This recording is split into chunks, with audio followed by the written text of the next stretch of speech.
Hello friends, welcome to my channel. ഇന്ന് ഞാൻ തയ്യാറാക്കാൻ പോകുന്നത് സവാള ഇടാത്ത ഒരു സ്പെഷ്യൽ ചിക്കൻ ബിരിയാണിയാണ്. അതിന് വേണ്ടിയുള്ള ചേരുവകളാണ് ഇവിടെ വെച്ചിരിക്കുന്നത്. ആദ്യമായിട്ട് കാഷ്നട്ട്, ജാതിക്ക, സാജീരകം, വെള്ളക്കസേഴ്സ്, തൈര്. ഇത് ആദ്യം ഒന്ന് നല്ല ഫൈനായിട്ട് അരച്ചെടുക്കണം. തൈര് കുറച്ചിട്ട് അരച്ചാൽ മതി കേട്ടോ. പിന്നെ വേണ്ടത് നമുക്ക് ഇഞ്ചി, വെളുത്തുള്ളി, പച്ചമുളക് ചതച്ചെടുക്കണം. മല്ലിയില, പുതിന, ലെമൺ ജ്യൂസ്, തക്കാളി നേരിയതായിട്ട് അരിഞ്ഞത്, ഉപ്പ്, മഞ്ഞൾപ്പൊടി, ഗരം മസാലപ്പൊടി, ചിക്കൻ. ഇത്രയും ചേരുവകളാണ് നമുക്ക് വേണ്ടത്. നമുക്ക് ഇനി ചെയ്യേണ്ടതെന്ന് വെച്ചാൽ ഇത് ഫൈനായിട്ട് അരച്ചിട്ട് എല്ലാം കൂടി ഒരു പാത്രത്തിലിട്ട് മിക്സാക്കി നമുക്ക് അടുപ്പത്ത് വെക്കാം.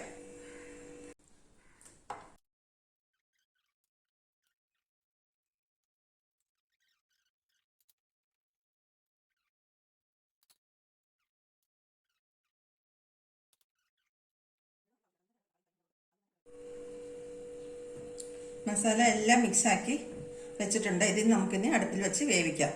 പിന്നെ ഞാൻ ഇതിൻ്റെ മെഷർമെൻറ്റ് കംപ്ലീറ്റ് ഡിസ്ക്രിപ്ഷൻ ബോക്സിൽ കൊടുത്തിട്ടുണ്ട് കേട്ടോ. ഇനി നമുക്കിതിൻ്റെ മൂടി വെച്ചിട്ട് അടുപ്പ് കത്തിക്കാം. അരമണിക്കൂർ വേണ്ടി വരും ഇത് വേകാനായിട്ട് ചിക്കന്. ഇടയ്ക്ക് 10 മിനിറ്റ് കൂടുമ്പോൾ ഒന്ന് തുറന്നിട്ടൊന്ന് ഇളക്കി കൊടുക്കണം കേട്ടോ. പിന്നെ മെയിനായിട്ട് ശ്രദ്ധിക്കേണ്ടത് ഉപ്പൊന്ന് നോക്കണം, ആവശ്യമെങ്കിൽ ഇട്ട് കൊടുക്കുക. നമുക്കൊന്ന് തുറന്നിട്ടൊന്ന് ഇളക്കി കൊടുക്കാം കേട്ടോ.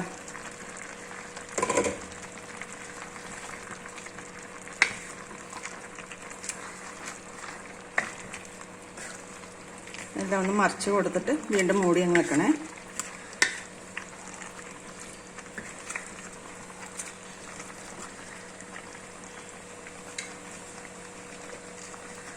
ധാരാളം വെള്ളം വന്നിട്ടുണ്ട് ഇതിന്. ഇനി നമുക്ക് റൈസ് ഉണ്ടാക്കാം. അതിനുവേണ്ടി ആദ്യം നമുക്ക് ഗാർണിഷിങ്ങിന് വേണ്ട കാഷ്യൂവും കിസ്മിസും കുറച്ച് നെയ്യിൽ വറുത്ത് കോരിയെടുത്ത് മാറ്റിയിട്ട് ആ നെയ്യിൽ വേണം ഈ പട്ടയിലൊക്കെ അറിയാൻ താളിക്കാനായിട്ട്. നമുക്ക് ആദ്യം നെയ്യിടാം. നമുക്ക് ആദ്യം കാഷ്യൂ ഇടാം.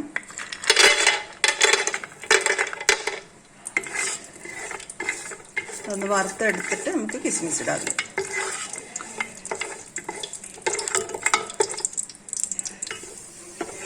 കാഷ്യൂ മൂത്ത് വരുന്നുണ്ട്. ഇനി നമുക്കതിൽ കിസ്മിസ് ഇടാം. കാഷ്യൂ കോരി മാറ്റിയിട്ടുണ്ട്. ഇനി നമുക്ക് റൈസിനുള്ള നെയ്യ് ഇടാം കേട്ടോ. അതൊരു 6 സ്പൂൺ ഞാൻ ഇടുന്നുണ്ട്.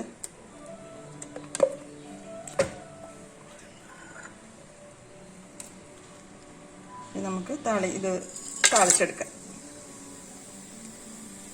മൊരിഞ്ഞ് കുറച്ച് ഇതായി വരുമ്പോഴേക്കും റൈസ് ഇടുന്നതിൽ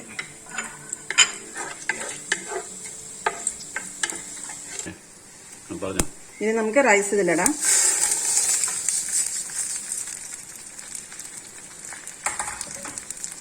ഇതന്നെ വറുത്ത് നല്ല വറുത്തെടുക്കണം.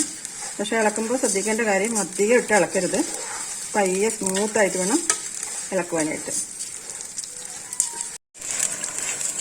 ഇത് നല്ല മൂത്ത് വരുന്നുണ്ട്. ഇനി നമുക്ക് വെള്ളം ഒഴിക്കാം കേട്ടോ.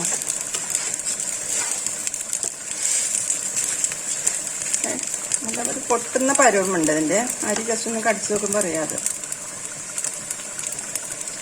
പൊട്ടുന്ന പരുവാകുമ്പോൾ വെള്ളം ഒഴിച്ചാൽ അപ്പം റൈസ് നല്ല വിട്ടിരിക്കും, ഒട്ടിപ്പിടിക്കത്തില്ല.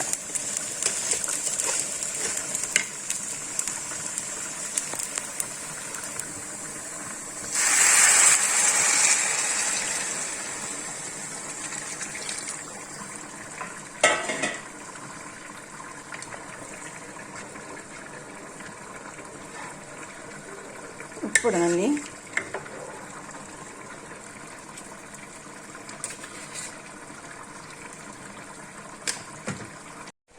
നമുക്കിനി കുറച്ച് ലെമൺ ജ്യൂസ് ഒഴിച്ചു കൊടുക്കാം.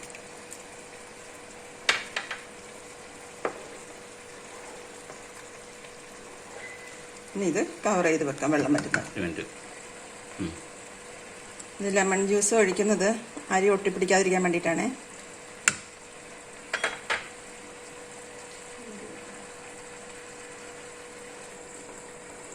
നമുക്കിനി ഇത് മൂടി വെക്കാം.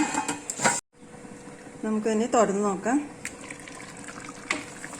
മസാലയൊക്കെ പറ്റി റെഡിയായി വന്നിട്ടുണ്ട്. വെള്ളമെല്ലാം പറ്റിയിട്ടുണ്ട്. ഇറച്ചി നല്ല വെന്തിട്ടുണ്ട്.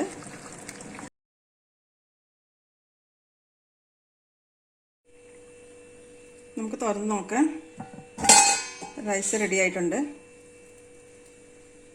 ഇനി നമുക്ക് ദമ്മിടാം. ഏറ്റവും താഴെ ഞാൻ റൈസാണ് ഇടുന്നത്.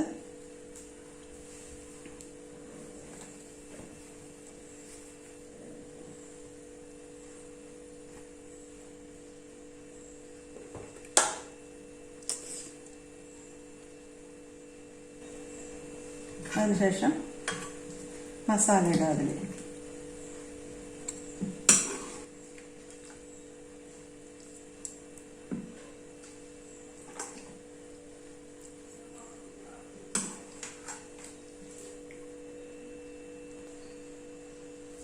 മസാല ഇട്ടതിന് ശേഷം വീണ്ടും കുറച്ച് ചോറിടണം.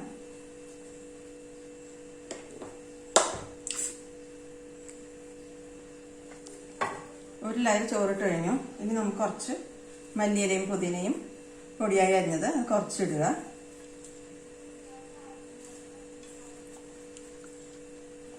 കുറച്ച് ഗരം മസാലപ്പൊടി,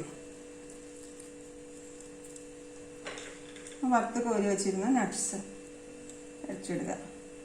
ഇനി വീണ്ടും നമ്മൾ മസാല ഇടണം. വീണ്ടും ഒരു ലെയർ നമുക്ക് റൈസ് ഇട്ട് കൊടുക്കാം.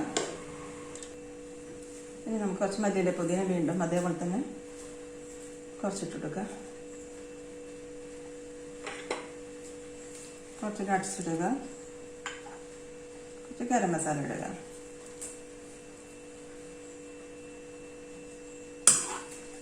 ഇനി നമുക്ക് വീണ്ടും മസാലയുടെ പക്കത്തിടുക. ഇപ്പം 3 ലെയർ എനിക്ക് കിട്ടിയിട്ടുണ്ട്.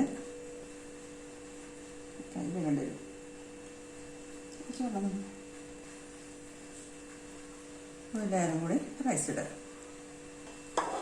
പ്രത്യേകം ശ്രദ്ധിക്കേണ്ടത് ചിക്കൻ വേവിക്കുമ്പോൾ ഒരു തുള്ളി വെള്ളം ഒഴിക്കരുത് കേട്ടോ. എന്നുവെച്ചാൽ തൈരിന്നും വെള്ളമുണ്ട്, ടൊമാറ്റോയും നിറച്ച് വെള്ളമുള്ളതുകൊണ്ട് നിറയെ വെള്ളം വരും. അതുകൊണ്ട് വെള്ളം ഒട്ടും ഒഴിക്കരുത്.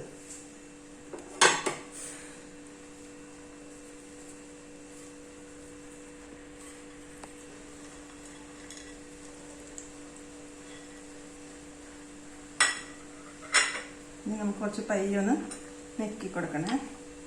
അമർത്തി കൊടുത്താൽ പെട്ടെന്ന് സ്റ്റീം വരും ഇതിൻ്റെ. ഇനി നമുക്കിത് കവർ ചെയ്തിട്ട് അടുപ്പിൻ്റെ പക്കത്ത് വെക്കാം. നമുക്ക് ഇനി ദമ്മിടാം. അപ്പം അതിന് മുൻപായിട്ട് നമ്മൾ ഒരു പഴയ താവ ഏതെങ്കിലും നല്ല ചൂട് കട്ടിയുള്ള താവയായിരിക്കണം. ഇത് ഞാൻ വെച്ചിരിക്കുന്നത് ഇരുമ്പിൻ്റെയാണ്. നല്ല ചൂടായിരിക്കുന്നുണ്ട്. അതിൻ്റെ പൊക്കത്ത് ഞാനിത് ചെമ്പ് കയറ്റി വെക്കാൻ പോവാണേ. ഇനി ഇത് അരമണിക്കൂർ നേരം ദമ്മിന് വേണം നമുക്കിനി.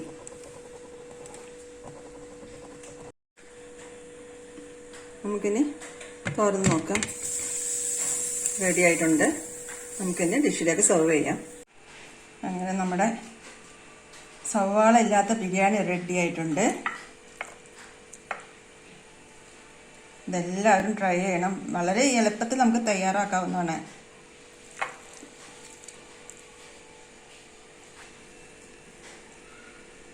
ഇതിൽ നാച്ചുറലായിട്ടുള്ള സാധനങ്ങളാണ്. നമ്മൾ ആർട്ടിഫിഷ്യലായിട്ടൊന്നും ചേർന്നിട്ടില്ല. കളറില്ല, എസൻസ് ഇല്ല, ഒന്നുമില്ല ഇതിനകത്ത്. എല്ലാവരും ഇത് ഉണ്ടാക്കി കഴിക്കണം. ഇത് ഈ ബിരിയാണി നിങ്ങളെല്ലാവരും ട്രൈ ചെയ്യണം. എൻ്റെ ചാനൽ ആദ്യമായിട്ടാണ് നിങ്ങൾ കാണുന്നതെങ്കിൽ സബ്സ്ക്രൈബ് ചെയ്യണം. Thank you.